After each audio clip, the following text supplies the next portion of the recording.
never do this right. What is it? Just hello, I'm Steve and you're Matt and welcome to Marvel Reread Club. Is that what we do? That's what we do. Something like that? Okay, yeah. So hello everybody. I'm Steve Bird. And I'm Matt Bird. And welcome to Marvel Reread Club.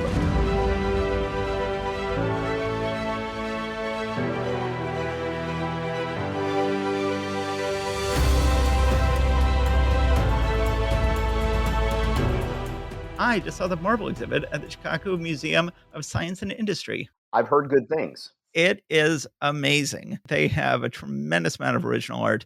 They have all the costumes from the movies. They've got all sorts of really neat stuff. They've got a lot of interactive computer exhibits that are really neat. They're like, Marvel. Isn't Marvel wonderful? Marvel is the most wonderful thing in the history of mankind. Everything about Marvel is wonderful and great, except for Vince Colletta.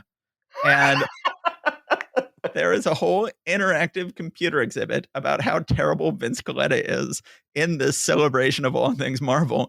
And it shows 4 different Thor panels as they were penciled by Kirby and then as they were inked by Colletta to eliminate characters from the panels. Right. And I'm like, yeah, I've seen these on the internet. I never thought I would see them here at this exhibit celebrating all things Marvel. And then it had a page. It had a Thor page inked by Colletta. And then you could use your finger to wipe the page and erase the Colletta inks. And then hit a button and use your finger to re-ink the page by Mike Royer. And then again by Greg Theekson. Wow. Who were 2 of Kirby's preferred inkers. And they were showing how different inkers ink a page. But it was very clearly aimed at Colletta and how terrible Colletta was. As a comic book inker, I am very excited by the idea that they are actually showing people what inking is and what it does and what it brings to the page. On the other hand, whenever you got stuff like that, I'm like, the guy's still got a family. I mean, he has relatives that are still out there. That's just, and as I've said, yes, I have definitely understood how terrible his work was in the 60s. Personally, I kind of like his stuff in the 80s. I know that I'm in the minority on that, but yeah, anyway, one way or the other. Right. But I thought it was just very funny that they felt the need to go out of their way to do that. Yeah, I've seen a number of people in the Facebook group that I'm part of, Marvel Comics Fans 1961 to 1986, have shared some photos from their visits there and have talked about how great it is. So hopefully it'll go on tour. Hopefully it'll show up some other places. Oh, that would be nice. Oh, I just saw Shang-Chi. Uh-huh. And what'd you think of it? It was a very fun movie. I don't know how much of a Shang-Chi movie it really was. No, it was not even remotely a Shang-Chi movie. Really, my exposure to Shang-Chi consists of the half dozen last issues of the original series. I mean, That's like all I've ever read of Shang-Chi. Probably a lot of this mythology that's been written since before I ever started reading, that maybe some of this is drawn from that, but it just seems to me like they were just like, no, we're just going to take him, we're going to mash him up with Iron Fist and the Mandarin and just sort of put them all in a blender and take out any of the Hong Kong British Secret Service stuff, and then there you go. Yeah, this was really much more of an Iron Fist movie. Yeah. American kung fu guy finds out that he has a history involving a fabled, mystical Chinese city that can only be found at a certain time. And he goes to this mystical Chinese city where there are dragons, and he has to fight the people who are assaulting the city. This is all Iron Fist. None of this has anything to do with Shang-Chi. That was my take on it, too. But like I said, I'm like, I don't know. Maybe they did some other stuff with him over time. I don't know.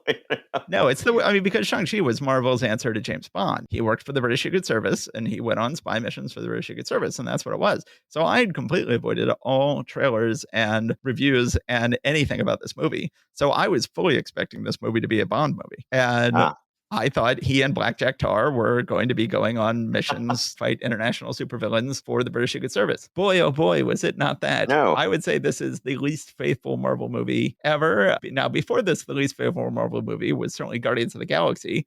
And I love Guardians of the Galaxy, so I have no problem with unfaithful Marvel movies. And I liked this movie okay.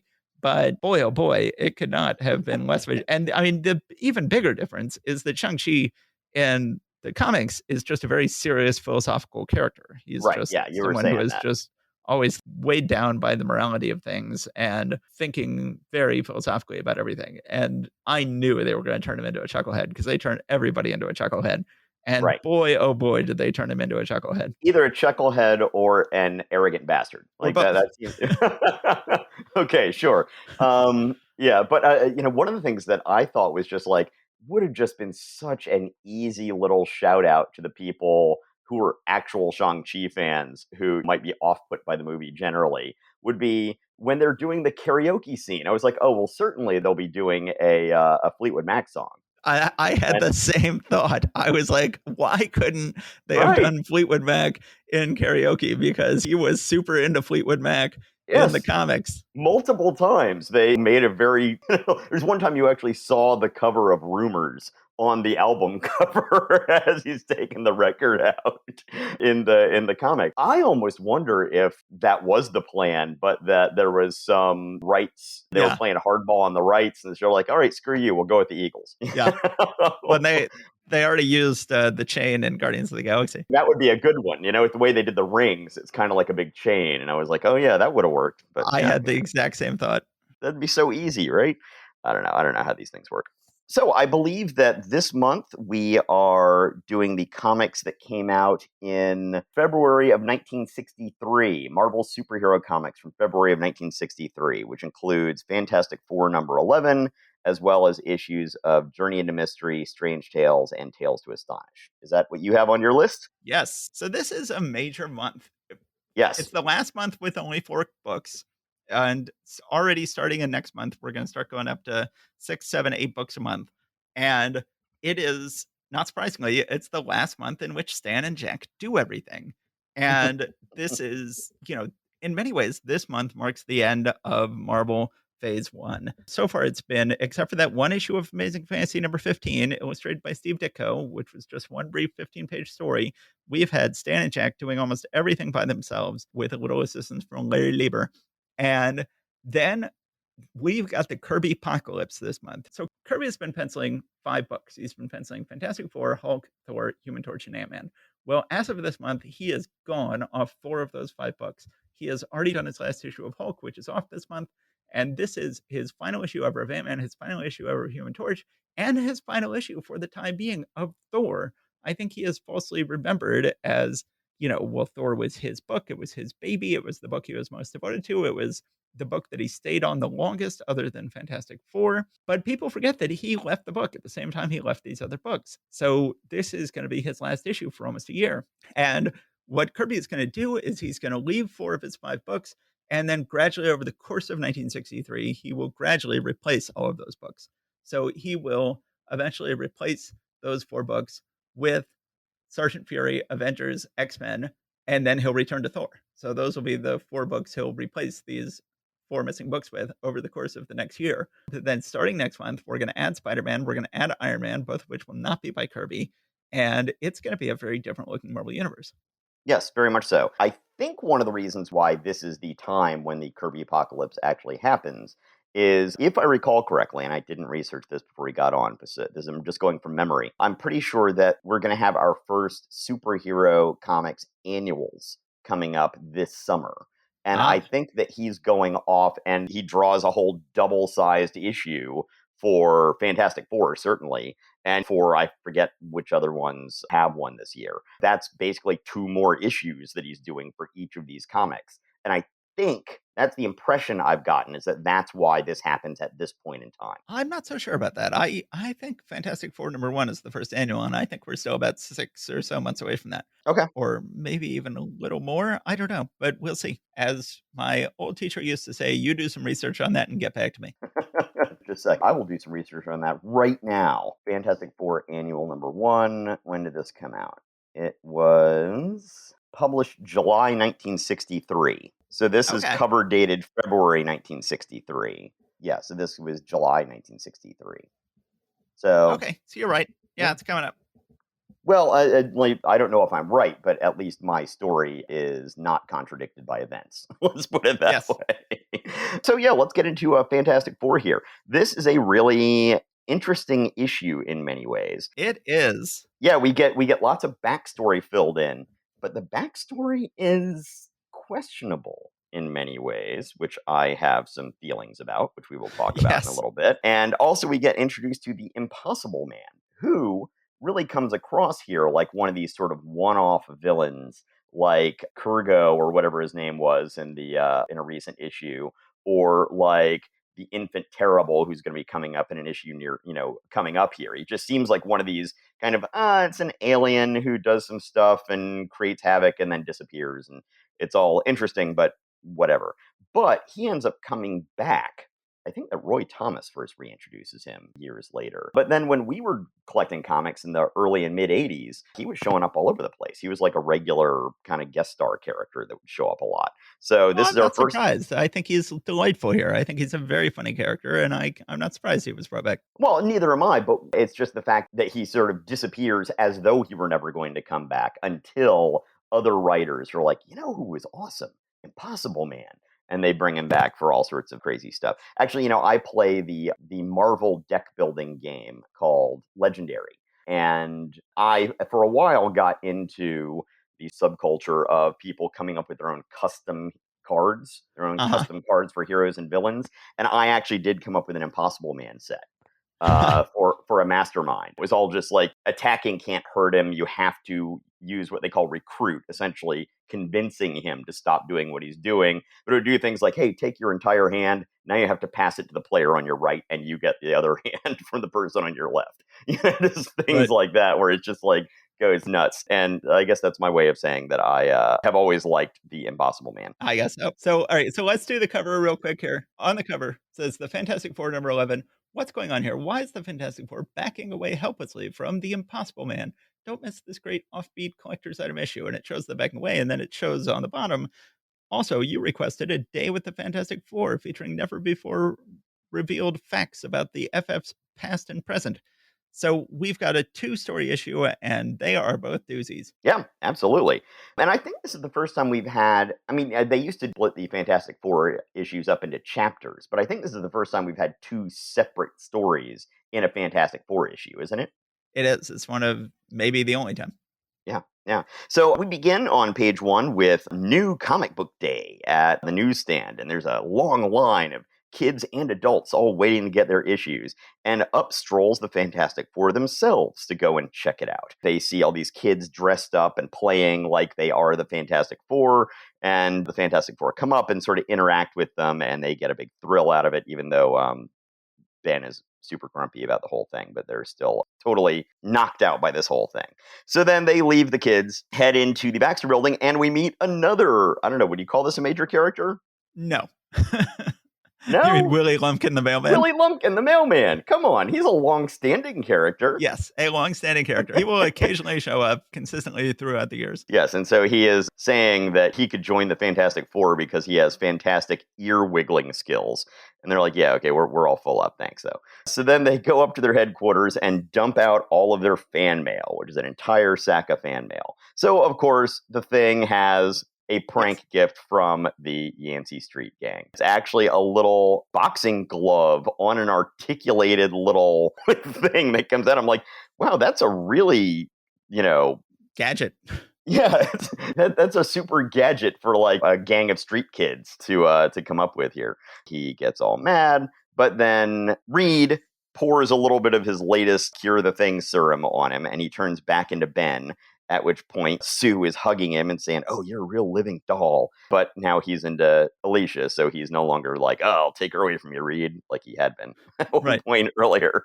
Johnny leaves to go work on a sports car, and then the other ones talk about their days in their youth and how they got to know each other. So we find out that the reason that Ben was in college is because he was a football star and he was recruited for the football team, and that Reed was a millionaire's son. Yes. Which eventually we'll find out more about his family. But the whole idea of him being a millionaire's son was never really a big part of his story. And I feel like eventually it was sort of retconned out. Yeah, well, it would be really easy to explain that away because they do say that his starship or whatever you want to call it, the fateful ship was actually financed by him. So, it could be he took his inheritance from his father and spent it all on that project. Also, he did end up going bankrupt by investing in bad stocks just a few issues earlier. So one way or the other, even if he was born into a millionaire family, he has lost the family fortune. It looks like, twice now. So this is fascinating. So I don't know if they've said before that Reed and Ben were college roommates, which for one thing means that they're the same age. I had always gotten the impression that Reed was older than Ben. But so they were college roommates. And of course, we've already found out that Dr. Doob was also a college classmate of theirs, although that is not mentioned here. We find out that Reed was a millionaire son, Ben was a football hero. So then they both go off to World War II. And Ben becomes a Marine fighter ace over Okinawa and Guadalcanal. Reed joins the OSS and is going on missions behind enemy lines. But then, even more fascinating is that Reed then says, but all the time I was at the front, I dreamed of the day I'd return home to the girl who was always in my thoughts, the girl I'd left behind. Sue, who is never super into Reed in these original issues, says, please, Reed, let's skip over that part of it. It's rather painful for me. And he says, but Sue, you know it's you I'm talking about. It's always been you since we were kids living next door to each other. What? And so, What?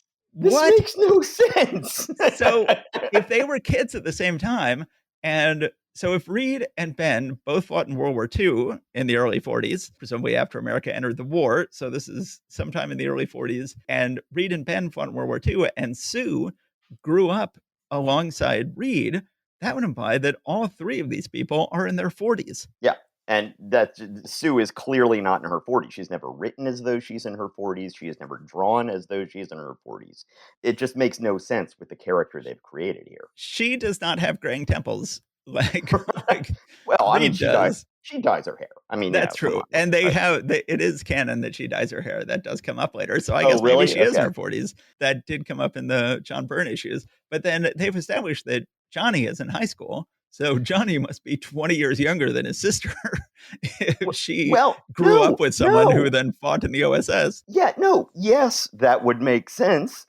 But then Johnny says in one of the flashbacks when they're about to take off in the spaceship, says, you're the guy I cheered my lungs out for when you were Mr. Big on the football field. I guess I was wasting my breath. Wait just a second. Right, I know. Yes. So now Johnny is at least in his late 30s. Yes. Yeah, no, it just makes no sense. This is just Stan and Jack not realizing how old they themselves were and just writing like, oh, these are young swinging guys like ourselves, Stan and Jack. And it's like, no, Stan and Jack, you're old. You both were at least on the American side in World War II. One of you actually fought on the front lines and one didn't. But your characters are not this old. They're already, when this comic was published in 1963, these characters weren't old enough to have fought in World War II or to have been the girl who one of them grew up alongside or to have been the boy who was cheering one of them on in a football team. And certainly it wasn't going to age well as the Fantastic Four continued to be published on into the 70s, 80s, 90s, aughts, and teens, although it wasn't published very much in the teens. And then in the 20s. I think that by the time we were reading comics in the early 80s, they had pretty much retconned out the whole World War II service for them, if I'm not mistaken. They would have been in their 60s by that point. Right, exactly. Well, and you could get away with that with Ben, but Reed, maybe. But yes, so I think they'd pretty much dropped that by the time you got to 1980. Yes. But the timeline on this makes zero sense at all. So yeah, as I said, I've got some feelings about this, and I needed to talk about them. All right, so then they get to some letters, some disturbing letters that Sue has gotten from people saying that she doesn't contribute enough to the team would be better off without her, and she's like, maybe they're right. And they're like, oh my God, look at these horrible letters she's been getting. It's like, well, it's time we set the record straight. And then they talk to the camera. Like they're pointing out at the reader right now, talking about, well, first of all, then they go and talk about how important mothers are to important men, which, I'm like, dude, you're not helping your case there. So Reed goes over to his bust of Lincoln, which, just in case anybody didn't recognize it, has a little A Lincoln carved under the bottom of it. And he says, maybe this will help them to understand. See this bust of Abe Lincoln? Remember his famous remark about his mother? The time he said that all he was, all that he ever hoped to be, he owed to her. Lincoln's mother was the most important person in the world to him, but she didn't help him fight the Civil War. She didn't split rails for him. She didn't battle with his enemies. In fact, if we printed Lincoln's life in our mag, some wise guy would probably write in and ask why we don't leave his mother out of the story because she doesn't do enough. So insane. They're not helping their case on this one right here. No, they then follow up with talking about how proactive she actually was in some of the earlier issues, and that is, they should have just led with that. Yes. They should have led and finished with that. Well, I think he figured, I spent all this money on a bust of Abraham Lincoln. This is probably the only chance I'm going to have to lecture people about it. I should go ahead and take that chance. That sounds like him. Then, of course, unfortunately, Ben reverts back to being the Thing. They're trying to console him, saying, "No, I'm getting better at this. We can cure you." Then they get an alarm. And remember, as Johnny headed downstairs to work on his hot rod a little bit earlier, they have an alarm going off, and they go and check on. And here's a callback. They apparently still have the flying saucer that they got from Planet X. Matt, remember when you said we never hear a Kurgo again, so there's no reason why we would ever know about this issue if we were studying anything else about the Fantastic Four? Here's a callback to that issue. That's true. So they go in, and apparently it's actually Sue's birthday, and Johnny had snuck out in order to get the surprise party ready. So they have a surprise party with a big birthday cake on the alien flying saucer, because why And not? that's the end of the crazy story.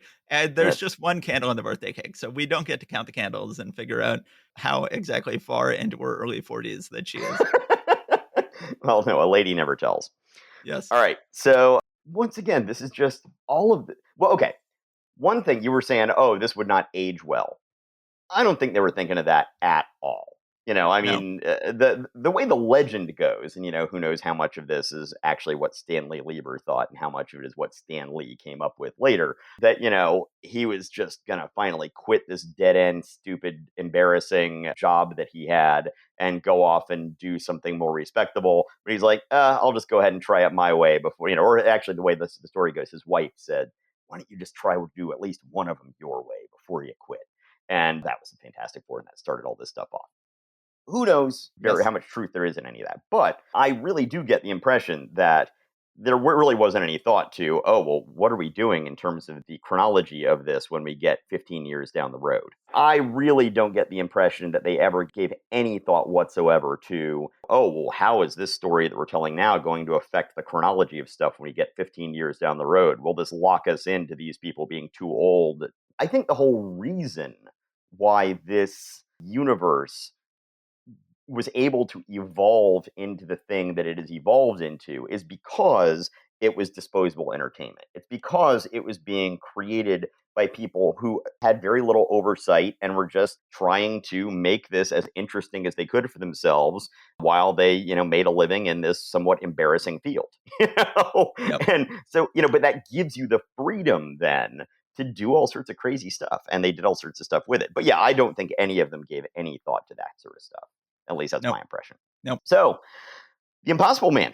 Do you want to go ahead and do this one here? Right. So we then get, at last, the Fantastic Four meet a foe whose power is even greater than theirs. Here is the Impossible Man. So we've got a bunch of bums who are sitting around eating, and alien lands, Hobos. and hobos, Hobos. yeah, hobos, not bums.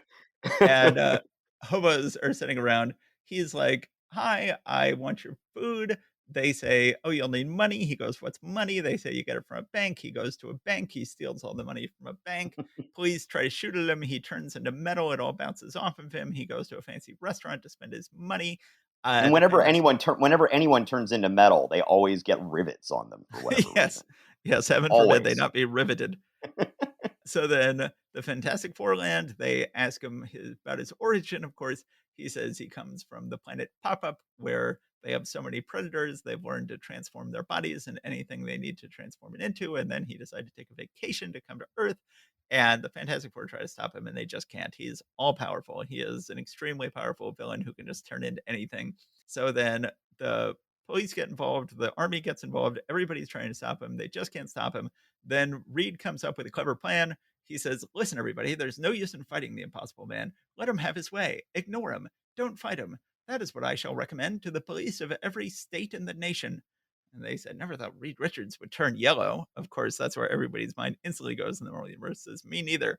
And then he shows several wonderful panels of the Impossible Man doing all these horrible things. And they're like, "That creepy pinhead is ruining our whole TV show. Just let him alone. The word is out from upstairs to ignore the Impossible Man." And then he's like, I stole this silly little airplane and crashed it. These policemen. Why don't they try to punish me? And the policemen are just saying, what's new, Mike? Nothing much, Joe. It's been a pretty quiet day so far. And then during the boxing match, the boxer who's refusing to box the Impossible Man is just saying to his coach, it'll be a nice day if it don't rain, huh? It's like someone else like, yeah, killer. Hey, let's just literally pretend like he's not even here. So it works. The Impossible Man becomes bored by everybody ignoring him and flies off, supposedly never to return. And Yes. he was beaten by the one thing he couldn't fight, sheer boredom. And I don't think he shows up again until the Roy Thomas storyline where Galactus returns. Is that true? I think it's Do I have that before right? that, but Okay. it's a while. No, he's around for a while before Galactus eventually is persuaded to go to pop up, where it turns out that everybody survives just fine, the planet getting eaten by Galactus because of their amazing abilities. Yes, So, he doesn't show up for another 10 years, but I love this story. I think it's yeah. I always like stories that involve cleverness, and this is a very clever solution to the problem of, and it's very funny watching everybody ignoring the Impossible Man.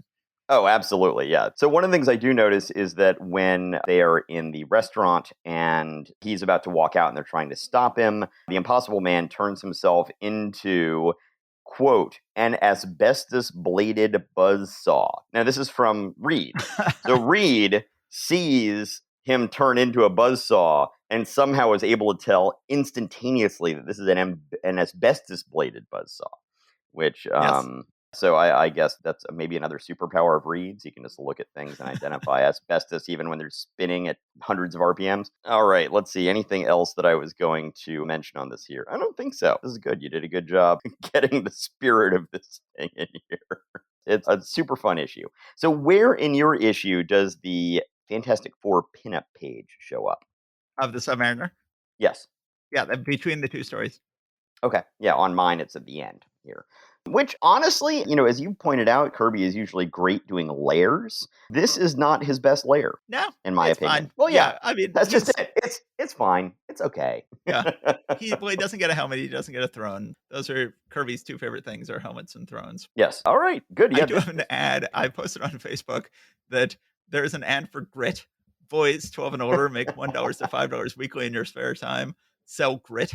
And I said on Facebook, Grit was the original multi-level marketing.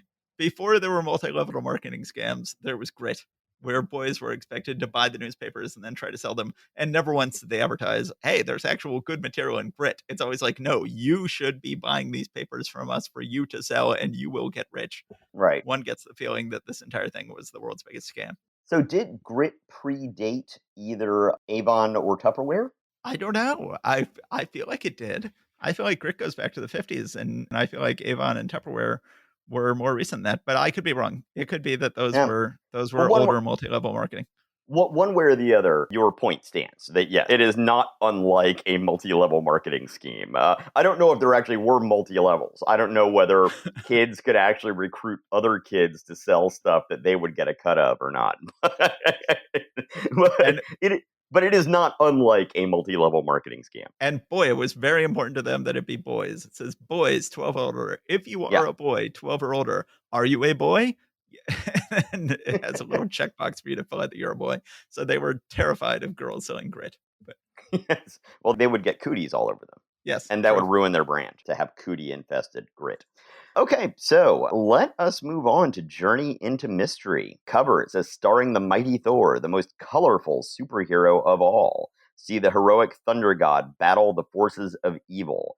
And then we just see Thor striking a heroic pose while spinning his hammer and a kind of generic city skyline in the background. So this looks like just a pinup page. This really doesn't say anything at all about the issue inside. So I But I wondered. think this is a gorgeous cover.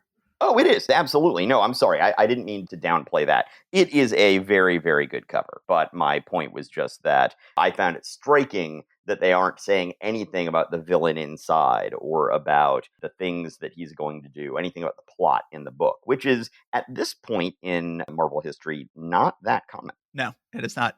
I think this was Kirby's farewell to the book. And I think Kirby was like, I'm going to draw the hell out of a picture of Thor for the cover of this book for my final issue. Because I think Kirby did have a special place in his heart for Thor. But it was time to move on. He was moving on from all these other books. He was quitting all of his books except for Fantastic Four, and he quit Thor too. And clearly he came to regret it and came back with a vengeance. Yeah. Yeah, absolutely.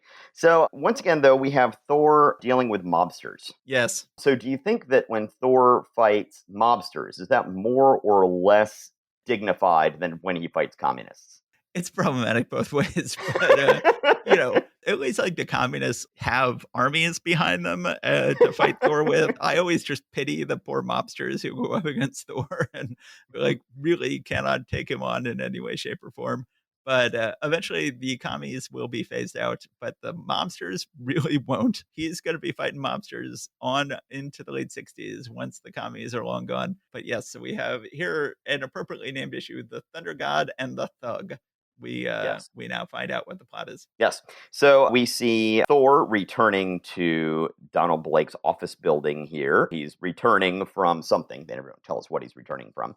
But he flies too close to Donald Blake's office window, and people inside his office waiting for him actually see Thor fly by. So he's like, oh no, if I come in now, they'll think, maybe this crippled doctor is actually the Thunder God. So I can't have that. So, which it's Yeah. like there's so many other situations in which he transforms into Thor right in front of people. They're like, "Oh, I tossed him away over there." But then in this Including case, later in this very issue, he does the thing of you're staring right at Don Blake. I'm going to hit my cane on the ground. And then because there's a flash of light, you will have no idea how I then got replaced by Thor. And then suddenly right, he's all worried here. right, yeah, and yet here he's like, "Oh no, they saw me." And so now, if another blonde dude walks in the office 5 minutes later, they're gonna be like, "Hey, that's Thor." So anyway, he goes up and steals a mannequin. Well, he says he'll pay them back later from a mannequin shop that happens to be in the building. Gets some fabric and dresses it up like Thor. You know, the seamstress skills of the heroes especially in early Marvel books, is just astounding. Really. It really is. So he does this, and then he tosses this mannequin out the window far enough to where it will just harmlessly drop out in a sea. I hope there's no one having their sailing boat out at that particular moment. So that they'll be like, oh, well, there went Thor over there. And then so he sneaks in, turns into Dr. Blake, and starts his day. So then we get Yes, a little very clever. recap. We get a little recap of his origin and a little recap of the thing that he is pining for Jane, and that Jane is actually pining for him, but he doesn't think that she can love a man who is disabled, and she just wants him to be romantic. But then she starts daydreaming about her crush, Thor. And we get her daydreams about what she would do to make Thor's life better.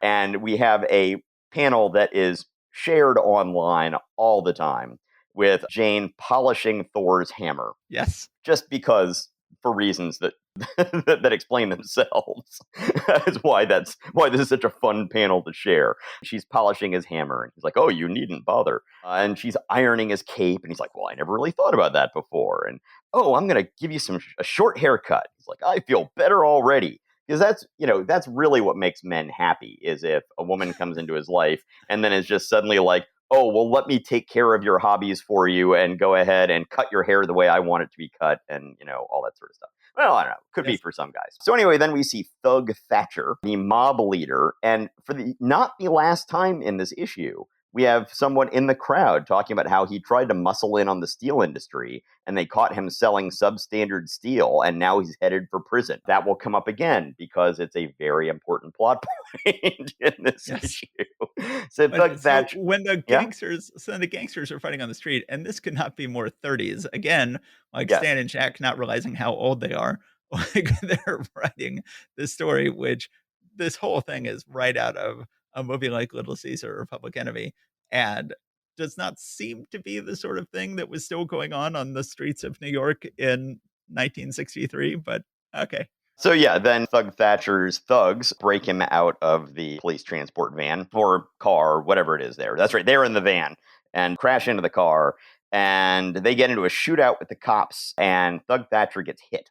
So they're like, some of his moles are like, oh, the boss has been hit. I need to go find a Sawbones. They never say the word doctor. They only ever refer to him as a Sawbones, and they do that several times. So they find that, hey, there's a Sawbones. Oh, no, actually, I'm sorry. They do say doctor right here. But they say Sawbones at least 3 times going forward here. So they find that Don Blake, a doctor, is in the building. So they go up and they kidnap him. And of course, he can't turn into Thor because everyone will see that he's turning into Thor, which is apparently a big deal now, but won't be later, but whatever. So they kidnap both Jane and Don and take them out to where the bad guys hold up.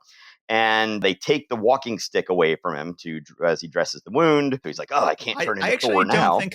I actually don't think they do kidnap Jane. I think they just tie her up in the office and Oh, then is that leave so? her in the office tied up, and then kidnap Don and take Don with them out to Thug Thatcher's place. You know what? Thug You Thatcher's are home. correct. Yes, you are Yes. correct. Sorry, I misspoke there. At this point, they take his cane away from him so he can use both hands to dress the wound. And then when he gets done, Thug Thatcher's like, "Yeah, well, we can't have this guy knowing where I am. Go ahead and take him out back and take care of him, boys." And his girlfriend is just horrified that her man would be, that Thug Thatcher would be such a thug. It's, very surprising to her, apparently. And No, she is it says, no, Thug, you can't harm him. Not after he saved your life. You're wrong, Ruby. I can't risk anyone squealing to the cops. And then is it just me, or does the particular mobster in the bottom left panel of that page look like it's a caricature of somebody? It looks, there's something to it that looks like it's not just a sort of generic face that Jack Kirby pulled out from his mental library. It seems like there's someone that's based on, but I don't know, young Marlon Kind of Brando? looks like a young Jack. Yeah, that's true too. Yeah. Don Blake's like, "What can I do? They've taken away my walking stick and I don't know what's going on." But you know what? What is it? Even though I haven't the body of Thor, I still have his brain, his thought processes. Once again, they're still kind of wishy-washy on that whole thing. At the very first couple of issues, that was clearly not the thought. But here at this point, they're drifting more into that. So then he realizes he can basically pray to Odin, and then Odin will answer his prayers with lightning. Yes. Like literally, that's he prays to the god of the Norse, and then the god of the Norse then comes and sends a lightning bolt down to make the mobster drop his cane. So then at this point, he just straight up turns into Thor, and Thor thinks to himself, "Gotta make an excuse fast. Good thing I was passing by and saw this little scene. I've tossed your intended victim to safety." Tossed. He tossed a man with a limp. Tossed. Where? Oh, okay, where is he now? I'm going to go find where you tossed him. No, I just tossed him to safety. And now I'll deal with you. But what you going to do? There's a neat little panel where Thor drops his hammer on a floorboard, causing it to seesaw upward, taking the gunman, hurling him up like a catapult, which is kind of neat. And he goes crashing into a mounted moose head. Now, on the next page, this is page 8, first panel. Once again, my inker's eye fell on this. The antlers for the moose, those look like they may have been redone by somebody in production rather than by an actual artist. Yeah. I mean, that looks like somebody just went in there with a Sharpie and was just trying to cover something up. I don't know exactly what's going on with that. I have no basis for that other than just what I'm seeing on the page. That's what it looks like to me. And that did happen from time to time. They would just, hand it to, Saul over there or whatever, and have him just go ahead and cover this up with a whiteout and just draw something else in. And sometimes you'll see those and it looks like it's clearly just a ballpoint pen that somebody went back over stuff with. So then we get Thor using super breath in this, which I don't know if we see that much again. Yes. We then see him use his hammer to knock down an entire row of mature trees to block in the bad guys. Where I'm like, wow, that looks like more like a buzzsaw than a hammer. But what you're gonna do? And also, hey, dude, you just knocked down a whole bunch of nice trees. But I guess, it was the 1960s. The ecology was movement had not been invented yet. Not really. So yes, we have super breath. What was it? What else was it here? There's some other weird like Silver Age Superman superpower that I remember him using at some point here. I don't know. Anyway, Thug Thatcher and his girlfriend get away, and he's just being a jerk to her. Thor wraps up the rest of the bad guys in the hideout and then heads back to his office where Thug Thatcher has reached Jane, who they had, as you pointed out, they had just left tied up there. and is now holding her hostage because they have noticed that Don Blake and Thor seem to be around a lot. So there must be some sort of connection between the two. And also, we just saw Don Blake in our office suddenly disappear in a flash of light and be replaced by Thor. But there's got to be some sort of connection. We just can't imagine what it could be. Right. And then here he is. He comes and flies back into Don Blake's window after his adventures. Exactly. Yeah. It's like, once again, yes, all this is suspicious. And yet nobody ever worries about it. It's just when somebody sees Thor fly by, it's like, oh no, now they'll figure out my secret. I don't know. Yeah, so Thor is going to sacrifice himself for Jane, and she's like, but why? He doesn't even know who I am. And it's like, you two have run into each other before, I'm pretty sure. Yes. Oh, that's right. Here is his super-ventriloquism. Yes. On page 10, top of the page. So we've got super breath and super-ventriloquism. How is this not a 1960s Superman comic? Yes, this is very much like a Mort Weisinger Superman comic. Yes, he throws his voice out the window and also seemingly does some impressions as well.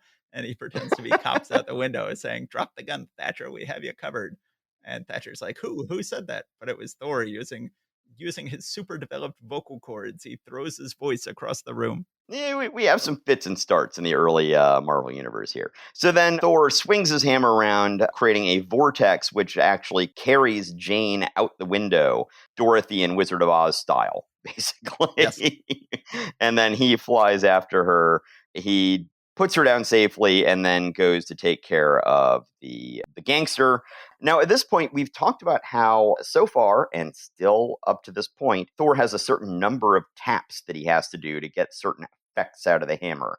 And we've still got that here. I think this is a new one, where if he taps it 4 times on the ground, he gets lightning. Is that the first time we've gotten that? But yes, it says, editor's note, when Thor's hammer is pounded 4 times, it produces lightning. And I think that's the first time we've gotten that particular thing, right? We've got one stamp, 2 stamps, and 3 stamps. I think this is the first time they've told us what 4 stamps does, right? I think so. So it turns out that Thug Thatcher has then climbed to safety atop a steel girder building. And of course, it's his own defective steel that he has climbed up onto that he has been selling. And that becomes his downfall. So people on the street notice this. One of them says, faulty steel. It's probably the very stuff that Thatcher was himself forcing companies to buy. So ironically, he caused his own capture. And then Thor then decides to once again ask for some help from Odin, use another one of his magical powers, and erase the girlfriend's memory. So that he says the memory of Thug Thatcher is forever removed from her mind. She is free of her tragic love, free to find one who will be worthy of her. Actually, this somewhat presages or presages, prefigures somehow. I would say prefigures. Yeah, prefigures what Walt Simonson does in the early 80s when he finally gets rid of Jane Foster as a character. Now, I assume she came back later, but, for the time being, he didn't want to deal with the whole Don Blake part of Thor, so he just basically got rid of the Don Blake persona, and he had Odin wipe Jane Foster's memories of having been This in all love happens with Thor. in just a couple of years. This happens with Stan and Jack. Everything you're saying happens with Stan and Jack. Really? Yeah.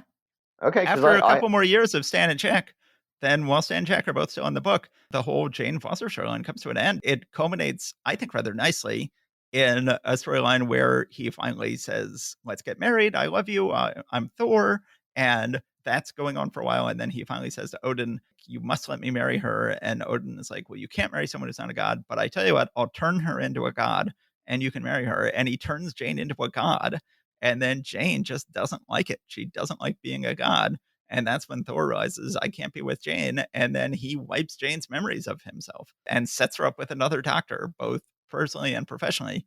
And then he meets Sif in the same issue. And then that's his love interest from that point on. This all happens with Stan and Jack. So I have a memory of basically that same thing happening when Walt Simonson first came on the book. My assumption here is that other writers, meanwhile, had reverted back to the Don Blake and Jane Foster stuff.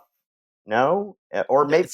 In Walt Simonson's run on the book, he eventually does have Jane appear very deep into his run. Once he had left the art, once it was Selby Sema on art, then they just sort of do a redux of that story where he encounters her and she already had come back in the 70s and come back. And then she shared a body with Sif for a long time and they had all sorts of storylines. But then she was gone from the book again and had been gone from the book for some time when Simonson was on the book. And then he did have her reappear at one point in a storyline after he was almost done with his run on the book. And I think Thor may have wiped her memories again. But I Okay. think the main storyline you're remembering is a Stan and Jack story. Okay, I haven't read the Stan and Jack story one yet. Once again, it may have been a rehashing of that Maybe. they did, because I mean they would often do stuff like that. But I thought it was right around the time that he got his new secret identity as a construction worker, like Sig Sigurdsson or something like that. Yeah. And I'll have to look that up later. So yeah, that was a interesting issue. Probably not the I mean he's fighting gangsters and sort of exhibiting weird Superman powers, but I like the over loyal mob girlfriend. That's a nice Yes. touch, and they're able to a little bit more deftly handle to some extent the I can't turn into Thor for one reason or another things, and at least some parts of this issue. Not other parts, but it is like, oh, okay, well, I actually am a doctor and I have an ethical duty to heal the person who is here rather than just to go ahead, turn into a thunder god and start hitting people with a hammer. And so okay, I can kind of get that a little bit. There are other parts in which it doesn't work, but No, yeah, I liked the element of the girlfriend who Thor wipes the memory of, and that Thor is interacting with Odin more in this issue. Generally speaking, given that this did seem at the time like it was going to be Kirby's farewell to the book, it would have been better to have him go out on a bit more of a high note with more of an Asgardian story. But as it turns out, Kirby came back with a vengeance. But this is Kirby's farewell to the book for now. yep. So let us move on to Strange Tales. We have the return of the Tech Bro. Yes. Do you want to talk about the cover? Okay, so we're going to do Strange Tales 105, Human Torch flames into action again, the return of the wizard, the evil genius who has sworn to destroy the Human Torch. So a bunch of cops are behind a force field. The wizard is once again back in his beautiful modern architecture house. The torch is saying, the wizard's force field can't stop me. I can always fly above it. And the wizard says, I expected you to try that torch. You will find the wizard is prepared for you. And the cops are saying, why did the Fantastic Four let the torch tackle the fortress single-handed? His flaming powers won't be a match for that fiend's wizardry. Yeah. I think it will be. I disagree. I think it'll be just fine. It's so ironic that this book came out the same month as Fantastic Four number 11, because of all of the incompetent Sue Storm issues ever published by Marvel Comics, I would say that this issue where she guest stars in her brother's book is the most incompetent Sue ever was. Okay. Yeah. She, as Johnny points out at the end, we begin with a nice, clever sequence where the wizard is in prison. He gets a job in the prison hospital where he gets access to chemicals. In his cell, he melts a hole in the wall. The cops are then like, he must have gone through that hole in the wall. And they all rush through the hole in the wall. And then he's like, nope, I was just hiding right inside the door. And now I get to just breeze out of here. So then he goes back to his house, which you wouldn't think he would do, but he's got a force field which can keep everybody out but the torch. And he demands the torch come and face him. So then the torch lives with Sue, and she is like, I forbid you to go face him. And he creates a flame double of himself who is standing there doing science with a big lab with a microscope. And it's like, really, that's what you're gonna convince you think will be the most convincing thing for Sue, to find you sitting here doing science with a He's microscope? sciencing. Yeah, he's He's sciencing. sciencing. And she does not fall for it for a second. So she is not totally incompetent. She quickly figures out that's not really him. And then she calls Reed in bed, and they're like, dude, we're not going to help him out. He's on his own. And Sue is like, I'm going to help him out. So, good, heroic Sue is going to go help him out. Meanwhile, Johnny is here facing the wizard. We've got something that happens a lot where somebody shoots, in this case, shoots a shell at Johnny. And he says, I don't have to dodge it because my flame is my protective force field and it's just as effective as yours. Got any more shells you want to have melted whiz? So this will frequently happen with Human Torch, where someone will be shooting bullets at him or shooting missiles at him. And he's like, well, I'll just melt it before it gets to me. And it's like, okay, so you've got flaming hot slag heading for you. Like, it's the amount of mass and velocity is not going to change if it's melted.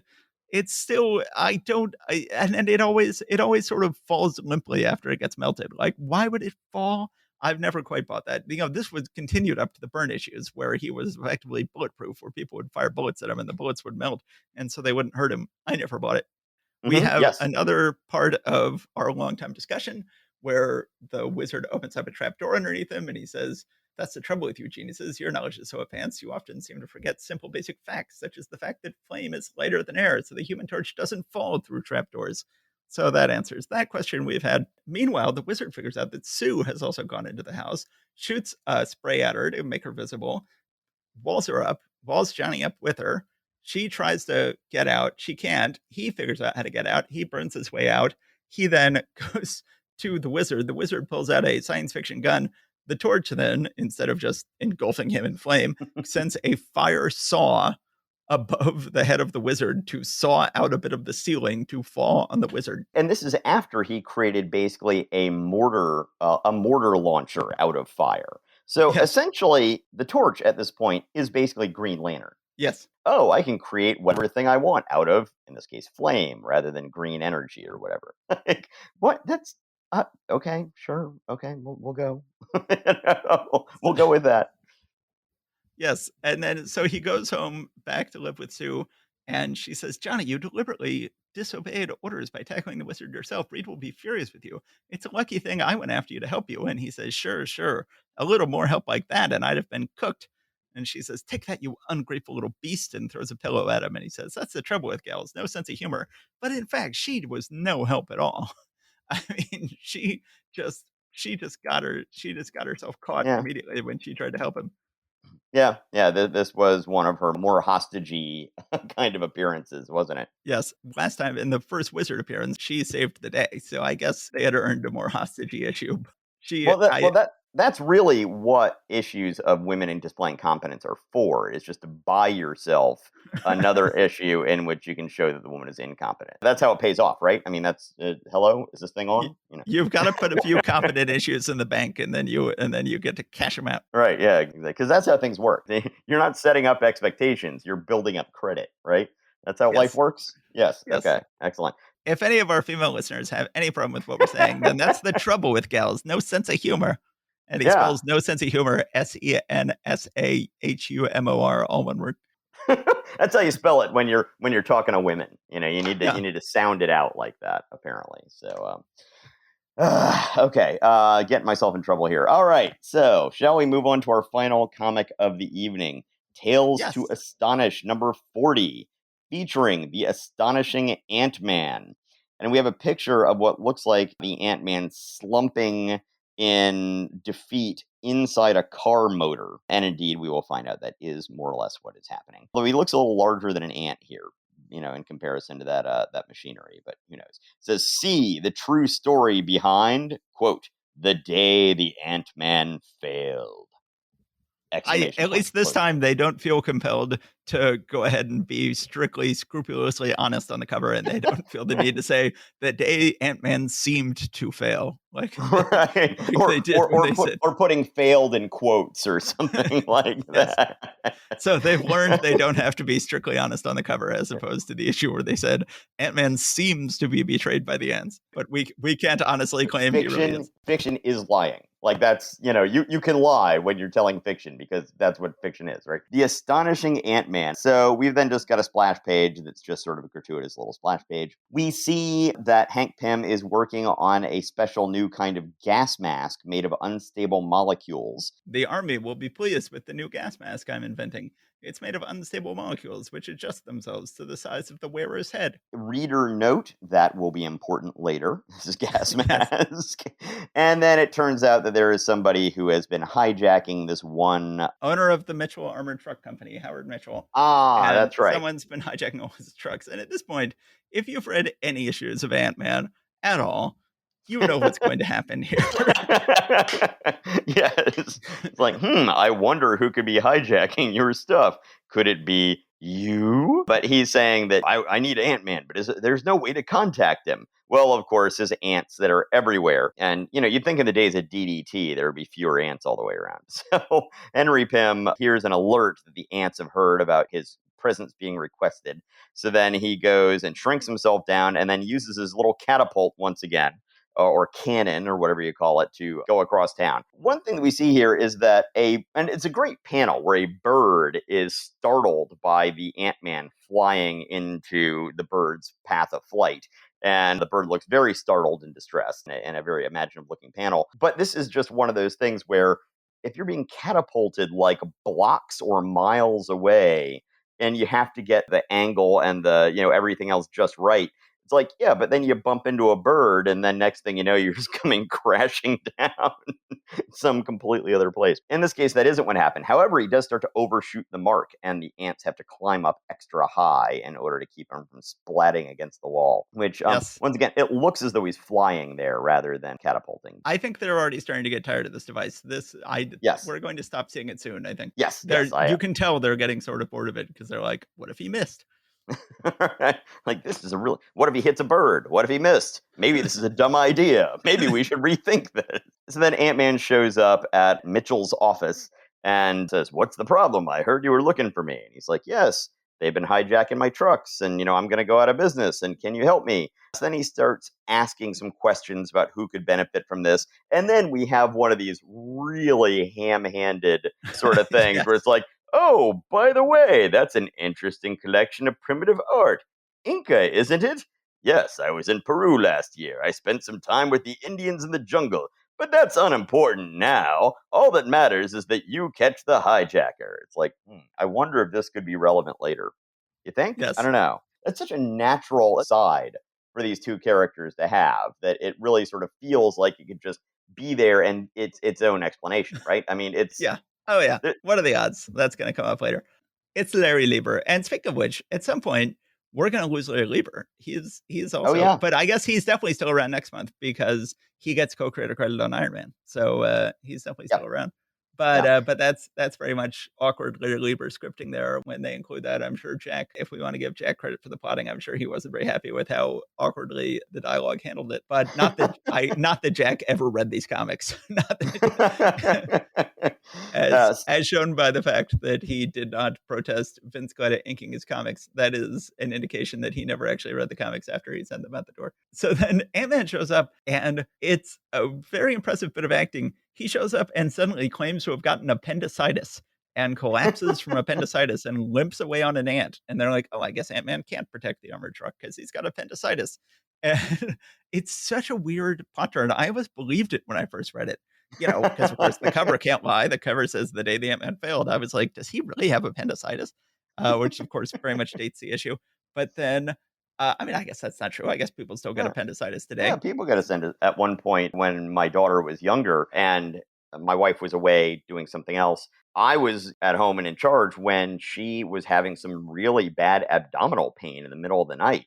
And it was one of those things where it's like, it's probably just gas, but it is one of those things in the back of my head like, this sounds kind of like appendicitis. And I was like trying to look up what the tests for is this appendicitis on the internet. So, I mean, yeah, I don't know if it necessarily dates things. It's still something that I worried about as a parent just within the last decade. Yeah, I guess you're right. So then, sure enough, the truck gets hijacked. They have a huge magnet to pull the armored truck into the back of another truck. And it's one A of those guy like in a U-shaped magnets, right? Of It's course.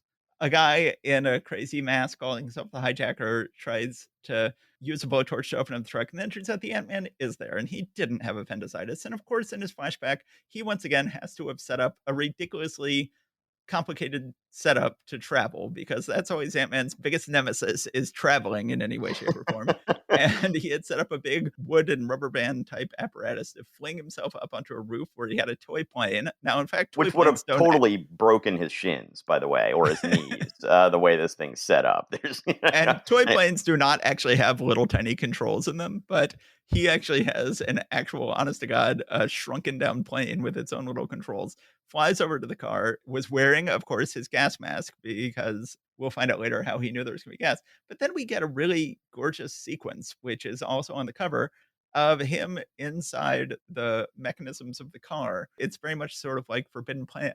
I'm sorry, it's I think it's Fantastic Voyage, isn't it? Yes, it's very much like Fantastic Voyage in terms of he's making his way through the inside of the car and his ants are helping him on the outside.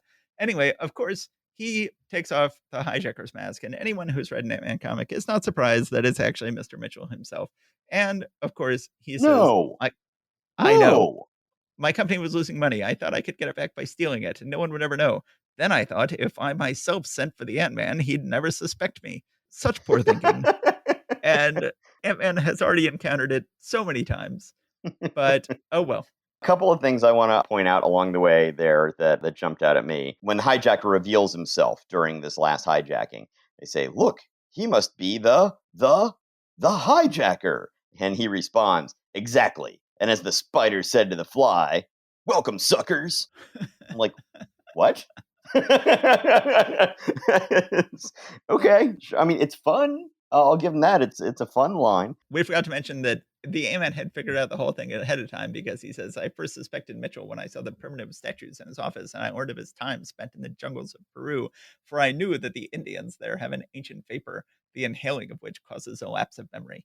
So Sure. that's how he knew to wear the gas mask, and that's how he knew that all this was going to go down. And because it's happened to him over and over again in this comic. I mean, anyone with any real knowledge of the world, or someone who's well-traveled, knows about the ancient vapors in South America that cause you to lose your memory. Yes. Who doesn't know that? You really should have thought that one through. The Nazca lines and the amnesia-inducing gas. Yes, absolutely. Those are the two things we all need to know about ancient South America. The other thing I was noting is that he got like a whole army of ants to actually turn on the windshield wiper mechanism. Now, if you think about just driving your car, when you flip the windshield wiper on, right? It's not that much effort. Imagine the number of ants that it would take to do that same action. Right? And that's what he does. But once again, this is to get around the transportation problem. He needs to get from the windshield to the guy's mask. And so he needs the windshield wiper turned on. So he has the ants swarm the windshield wiper controls and flips him onto the hijacker's mask. And then he's able to rip off the hijacker's face mask, rip it to pieces. So weird.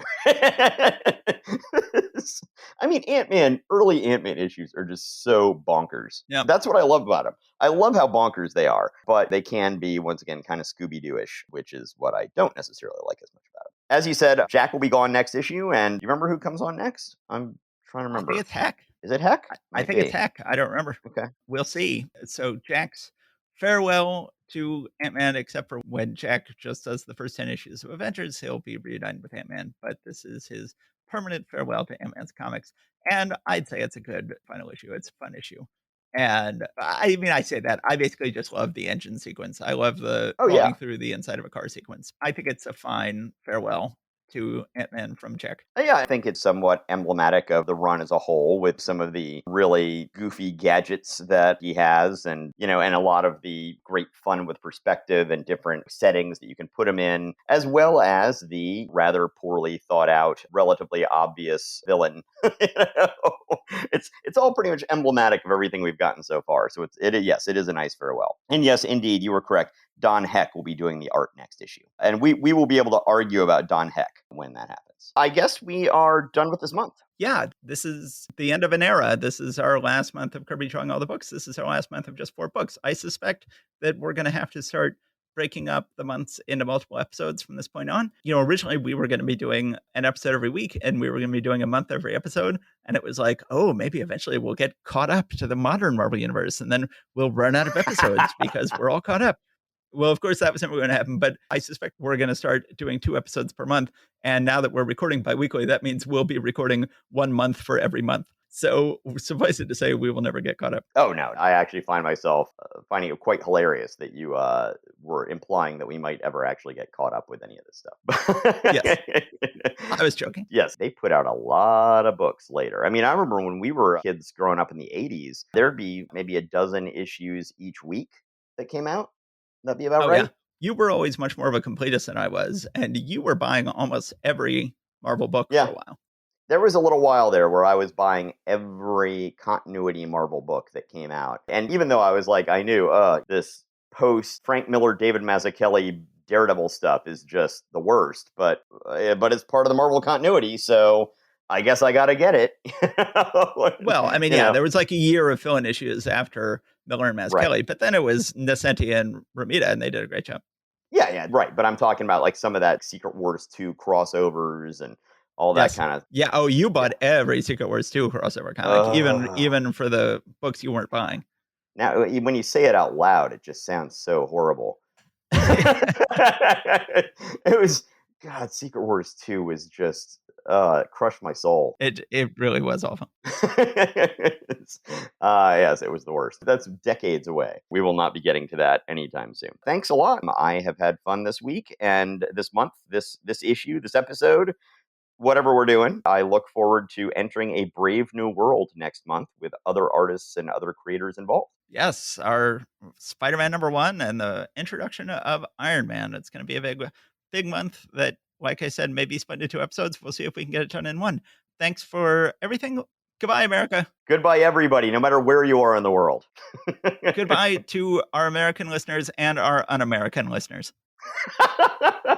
You know, we do have a regular listener in Moscow. Oh, I didn't know that. All right, great. Yes. A regular listener in Moscow. We have somebody who's at least downloaded one episode in Vladivostok. We got some folks in the Philippines and Italy and Belgium, a number of different places. So let me say goodbye or das vidanya. Sure, let's go ahead and do that. Das vidanya and ciao and all sorts of other stuff. Thanks, everybody. Okay, bye.